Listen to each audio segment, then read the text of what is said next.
اتسألہم اجرا فہم مغرم مثقلون، کیا اے نبی الاسلام آپ نے ان سے کوئی اجرت مانگ لی ہے اس دعوت و تبلیغ کے بدلے میں؟ کوئی آپ نے ان سے پیسہ مانگ لیا ہے، کوئی دنیاوی منفعت مانگ لی ہے کہ جو ان کے لیے دعوت حق قبول کرنا بوجھ بن گیا ہے؟ اس سے بھی آپ یہ دیکھ لیں جناب کہ دین کا کام بے لوث ہی ہوتا ہے. اس چیز کا بار بار قرآن پاک میں emphasize کیا گیا. یعنی مجھے ڈاکٹر سراج صاحب کی بات یاد آئی، وہ اکثر کہا کرتے تھے کہ علماء حق اور علماء سو کو چیک کرنے کا طریقہ بڑا آسان ہے.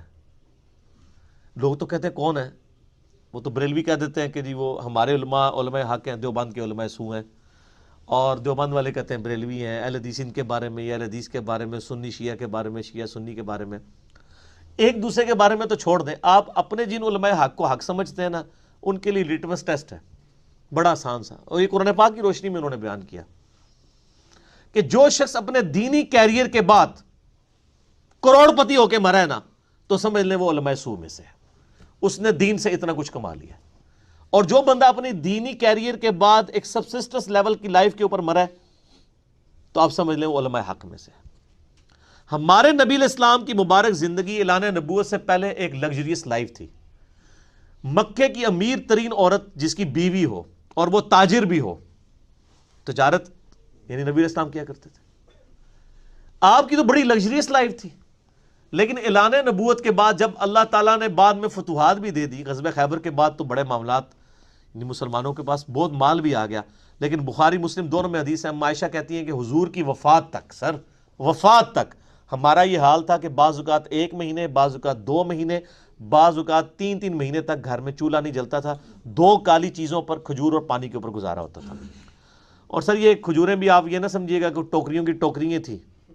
2 کھجوریں صبح اور 2 شام کے وقت، اور 1 میٹھے پانی کا پیالہ صبح اور 1 شام کے وقت. بس یہ درمیان والا کھانا تو ہے ہی کوئی نہیں نا اسلام میں. اسلام میں تو کھانا ہی 2 ٹائم کا ہے، اور وہ بھی اس طرح کا. تو آپ علیہ السلام اپنے دینی کیریئر، اور تو حدیث کتنی مشہور ہے، بخاری اور مسلم کی حدیث ہے، جب نبی علیہ السلام اپنی بیویوں سے ناراض ہو گئے تھے، نان و نفقے کے مسئلے کے اوپر ناراض ہوئے تھے نا 1 مہینے کے لیے، تو سیدنا عمر ملنے کے لیے گئے. چٹائی پہ کے نشان جسم پہ لگے ہوئے تھے، یعنی آپ نے کرتا بھی نہیں تھا پہنا ہوا، صرف تہمت تھی.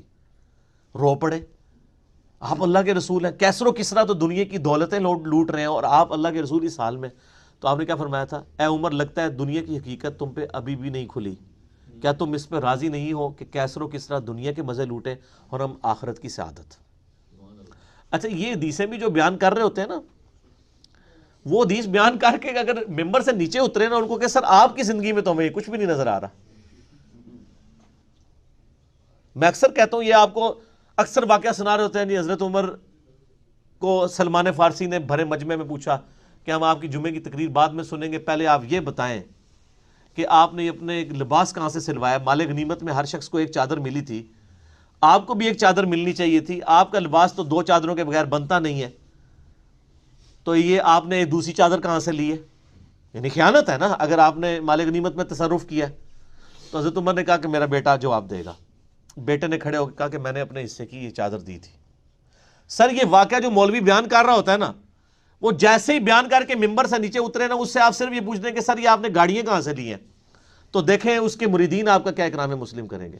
تو سر یہ آپ کہانیاں کراتے ہیں ممبروں پہ آ کے، یہ واقعات بیان کرنا چھوڑیں آپ، یہ بہت بڑی 2 نمبری کر رہے ہیں آپ. یہ واقعات صرف چسکے لینے کے لیے بیان کرتے ہیں، اپنی زندگیوں میں ان کے ہے نہیں ہیں. ہم سے آگے پوچھیں نا، ہم آپ کو بتائیں گے ہماری جو ہمارے جو فائنینشل سٹیٹس ہے اس سے لوسٹ ہی ہماری زندگی گزر رہی ہے اللہ کے فضل سے. ہم نے تو اپنے دینی کیریئر سے کوئی چیز نہیں کمائی ہے. تو پھر آپ ان لوگوں سے کیسے ایکسپیکٹ کریں گے 3-3 4-4 کروڑ روپے کی گاڑیوں میں بیٹھ کے اور 10-10 کروڑ کی کوٹھیوں میں بیٹھ کے جناب تزکیہ نفس کی باتیں کرنا اور اللہ اور اس کے محبوب کی باتیں کرنا؟ سر یہ بہت آسان کام ہے. سر سبسسٹنس لیول کے اوپر لائف گزارتے ہوئے پھر دین کا کام کرنا یہ مشکل کام ہے. تو اے نبی آپ نے کچھ ان سے کوئی معاوضہ طلب کر لیا ہے جو ان کی حالت ہو گئی ہے؟ ام عندہم الغیب، کیا ان کے پاس کوئی غیب کا علم ہے؟